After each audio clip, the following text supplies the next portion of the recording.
Gente, a gente tem muito ainda pra falar e pouquíssimo tempo. A gente vai ter que fazer uma parte 2 desse, além do outro podcast que eu queria fazer só sobre criação, então a gente vai ter que chamar vocês de novo. Mas pra encerrar, um assunto que não tá aqui nesse tema principal, mas é algo que eu sempre falei nos podcasts que a gente participou e citava sobre esse assunto, que é em relação ao criacionista famoso, um cara que é conhecido no meio das igrejas, que faz palestras direto no meio da igreja, todo mundo idolatra ele porque ele é um cientista criacionista, que é o Adalto Lourenço. E aí, eu sei que o Marcelo, o Alan, acho que o César também, já escutaram as palestras dele, já ouviram as ideias deles, enfim. Quais são as incoerências que ele traz, quais os problemas que a gente tem com ele. Eu sempre bati nessa tecla quando a gente ia falar sobre criação e evolução, e é por isso que a gente nunca tinha feito um podcast sobre isso. Porque é muito difícil você achar, primeiro, um religioso que saiba bem de biologia, que conheça bem os mecanismos, as teorias, e também um biólogo ou alguém que tenha muito conhecimento da evolução, que também entenda da Bíblia para falar sobre criação. Então, a gente vai deixar linkado aqui uns podcasts que a gente já gravou, então, de ciência.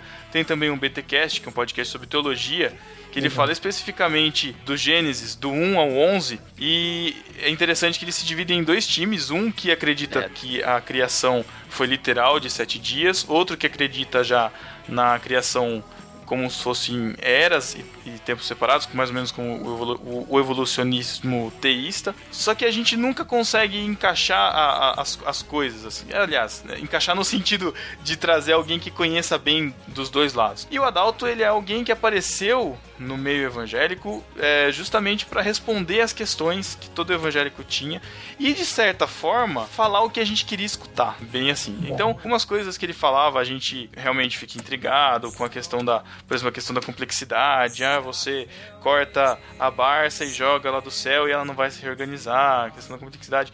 Mas também tem umas coisas furadas, como esse negócio do fóssil de transição, o cara que tinha nadadeira e vira na pata. Então eu queria que a gente falasse algumas coisas aqui. Ele fala muita coisa de datação também, né? De método de datação, sobre dilúvio, enfim.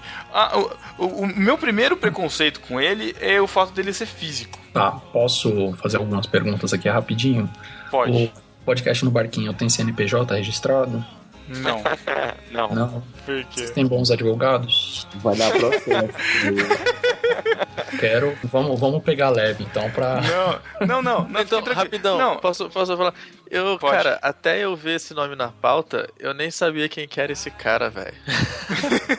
Eu nunca tinha ouvido falar do nome desse maluco aí, não, cara. Então, cara, o maluco que a gente tá falando, ele vai ficar sendo maluco durante o podcast inteiro. Constantemente, e na época que vocês estavam aqui em Botucatu, ele veio umas 2 ou 3 vezes, então fizeram bastante propaganda, eu fiquei mal animado no começo, mas depois a gente vê que algumas coisas que ele fala são muito forçadas, algumas coisas que ele vai confrontar de Darwin são coisas, como a gente falou no início, da teoria original, ele não pegava os conceitos mais aperfeiçoados, então a gente fica meio assim. Então eu queria que a gente falasse, porque eu acho que conhecimento nunca é demais. Eu acho que se a gente não pode ser enganado nem por um lado, nem pelo outro. Então, se o cara tá falando ideias erradas, ideias que não são verdade, a gente tem que falar. Eu acho que... Você acha que ele é leviano em alguns momentos? Eu acho que sim. Eu não tenho conhecimento científico assim. Sabe por quê? Sim, eu vou explicar por que isso. Eu espero que vocês entendam aí um pouco. Vou tentar pegar leve até para poder evitar um pouco aí. Bom, primeiro eu acho que a gente tem que fazer justiça aqui. Ele não é o único, tá? Que acaba falando disso, né? A gente tem outros aí, dentre eles, eu não vou colocar o nome do cara aqui, mas ele é muito famoso no Twitter. Não por Pode falar. É um professor da Unicamp, não é? Tem um professor da Unicamp de bioquímica. Malafaia. Não. Então Malafaia não precisa falar, não. Não. Aí não conta. Malafaia não. Corta. Tá, corta. Não é que corta, não. É que não conta mesmo. Porque ele é pastor, então... Não, é porque, assim, pra mim, ele e o Adalto, os dois se assemelham muito em uma coisa, que pra mim é o que, assim, destrói tudo. E eu vou colocar aqui, quando a gente começou a assistir as palestras dele, eu aprendi muita coisa ali, no sentido de conseguir entrar pra faculdade, pra sala de aula, e questionar um pouco mais a visão biológica das coisas. Eu acho que esse foi o ganho que eu tive lá dentro da faculdade, depois de assistir uma palestra dele. E fora a camiseta também, que era muito legal, dava pra pagar de nerd.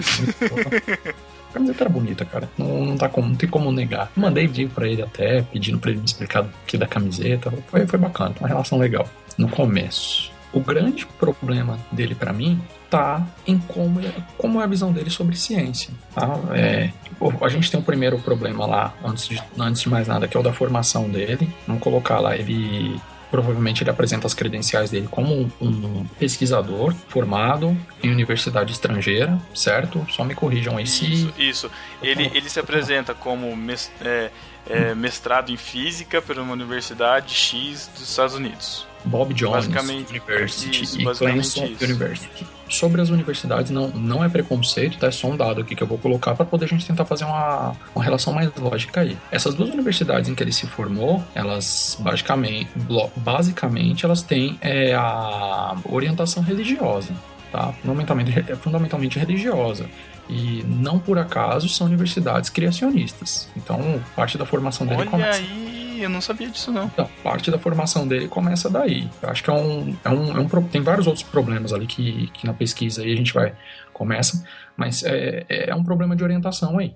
Uma outra coisa se você é um pesquisador, aqui no Brasil, o que você tem que ter necessariamente é uma ficha mostrando todas as suas credenciais e tudo que você produz. E para você se mostrar como pesquisador, para ter um pouco de credibilidade na área científica, felizmente ou infelizmente para alguns, você tem que ter não é uma rede social, né, mas é um chamado currículo, numa plataforma chamada Lattes. Vamos dizer assim. É um LinkedIn científico, né? A gente pode colocar assim. E esse currículo, normalmente, quando a gente tem uma formação aí, o mínimo razoável que seja, tem tudo que é de informação acadêmica, de formação nossa, é colocado nesse currículo. E o primeiro trabalho, né, a se fazer, se Adalto Lourenço é um pesquisador renomado, passou por instituições renomadas, ele tem isso registrado nesse currículo Lattes, que é por onde a comunidade científica, ou parte dela pelo menos, vai reconhecer ele. Cara, acho que o meu currículo da graduação é 3 vezes maior que o dele, com mestrado e tudo. Caramba! O currículo desse cara é muito pequeno, ele não tem produção nenhuma, tem muito pouca produção, tudo bem, ele tem ali livros e tudo, mas o artigo que ele tem publicado, ele é 1, 2, 3, 4. Ele é o 5º autor de um artigo com 6 autores publicados. Aliás, rapidinho, a ordem dos autores significa o que nessas publicações? Só pra gente ficar... Seria uma ordem de hierarquia, na verdade, aí de quem colaborou mais para esse trabalho, quem colaborou menos, né? Às vezes... Então aqui no barquinho, por exemplo, seria Pedro, Tiago, Matheus. Entendi. Isso aí, é basicamente isso. E outra coisa, esse próprio artigo que ele publicou não tem relação nenhuma, pelo menos pelo que eu percebo aqui, com evolução, que ele tá falando de efeito da umidade em contraste de imagens, alguma coisa assim. Na verdade é relacionado a um pouco da física lá do trabalho que ele tá fazendo. E aí a gente entra num problema sério de formação. Por quê? Como o Pedro falou, se incomoda um pouco pelo cara ser físico, né? Eu, na minha sã consciência, eu dificilmente tento me intrometer em economia, em assuntos de economia, de política, porque eu sei que tem pessoas bem capacitadas e bem informadas para isso. Então, quando eu vou falar, eu falo, mas não é com propriedade nenhuma, é baseado em muito pouca coisa, é baseado em compartilhamentos de Facebook também, né, de vez em quando.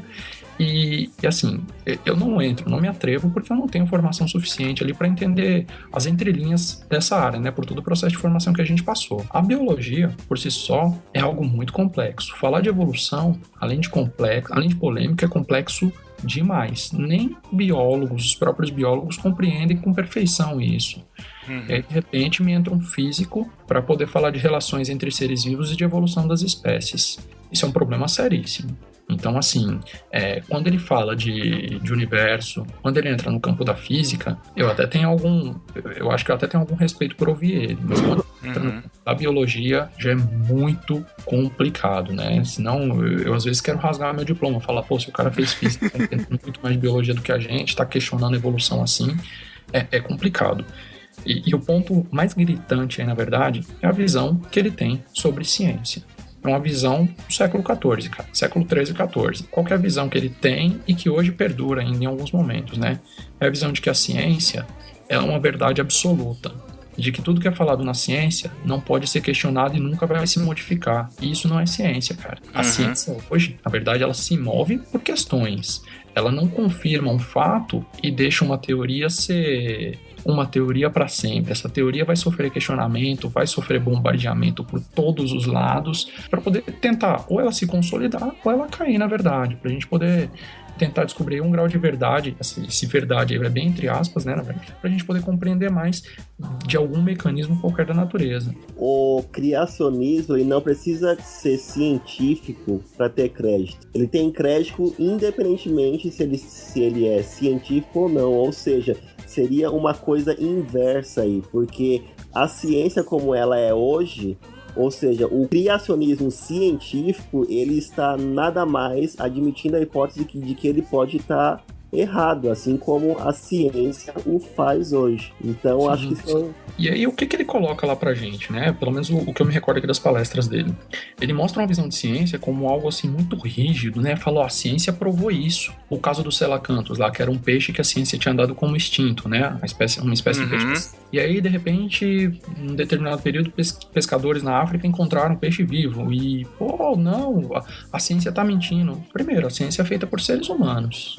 E eu acho que qualquer círculo que a gente tem, ser humano erra, ser humano pode fraudar também, tá? Então o cientista não é um ser iluminado, não é um ser de uma casta superior, ele erra, ele falha, ele pode faltar com ética também, em muitas vezes. Certeza. Então, a visão de ciência que ele passa pra gente é como se o cientista fosse algo assim, fosse uma divindade. Pra mim, ele confia o cientista como uma divindade, que não pudesse ser questionado por nada. Então, ele distorce toda a ciência, tudo que a gente conhece de ciência, tudo que a gente entende que seja ciência, e vai lá e bate nessa imagem distorcida da ciência. Então, isso é que hoje me incomoda profundamente nele. É o que ele coloca de ciência, e depois vai lá e bate, dá porrada. Porque, bom, o Selacanthus foi dado como extinto. De repente, esse peixe foi descoberto de novo. Pô, tá vendo? A ciência infalível de vocês errou. Quem disse que a ciência é infalível? Entendeu? E isso me incomoda demais. Então, pra mim, o maior de todos os problemas é isso. Ele distorce a ciência para poder dar porrada na ciência. Isso é covardia. Ele aí tá sendo leviano quando ele faz isso. Tá sendo leviano, candidato. E é o tipo de coisa que algumas pessoas que são contra a religião fazem exatamente com a religião. Sim, exatamente. Às vezes, por falta de conhecimento, ou eu acredito que muito por falta de conhecimento mesmo, né? E, por exemplo, os negativos que chegam até a gente acaba tendo essa visão distorcida de algumas coisas, da religião, da ciência, da própria sociedade, do PT, do PSDB. Então a gente tem aí a visão distorcida e me incomoda muito quando ele faz isso, porque ele fomenta, né? É uma coisa que a gente está lutando hoje na universidade ou lá na área de ensino, diversos outros pesquisadores também lá da área de ensino, tentar desmitificar essa visão de ciência, que o cientista não é um ser, um gênio iluminado. A ciência é feita por grupos de pessoas, de seres humanos, que são tão falhos quanto ele, entendeu? E me incomoda demais, assim, pra mim é esse o ponto. Encerro por aqui, candidatos. Eu não tenho nada contra ele em si. Eu acho ele um excelente orador. Eu acho que o cara fala muito bem, ele convence bem. Sim, ele convence pela fala muito bem. Ele convence, só que a gente não pode se deixar levar simplesmente pela fala. A gente tem que pesquisar, tem que estudar e tem que correr atrás das evidências, daquilo que a gente quer acreditar por nós mesmos, e não simplesmente acreditar em algo que alguém diz. Fulano disse que foi assim, então é certo. Professor disse que foi assim, então é certo. O cientista disse que foi assim. Não, pera lá. Será que foi mesmo? Vamos ver. Pesquisa, a gente tem internet aí, a gente tem praticamente o equivalente à biblioteca de Alexandria nas nossas mãos aí. Computador, é só acessar, você consegue ter informações muita coisa, mas muita coisa mesmo. Então, sobre ele, assim, eu acho que tudo que tinha que ser dito já foi dito pelo Alan.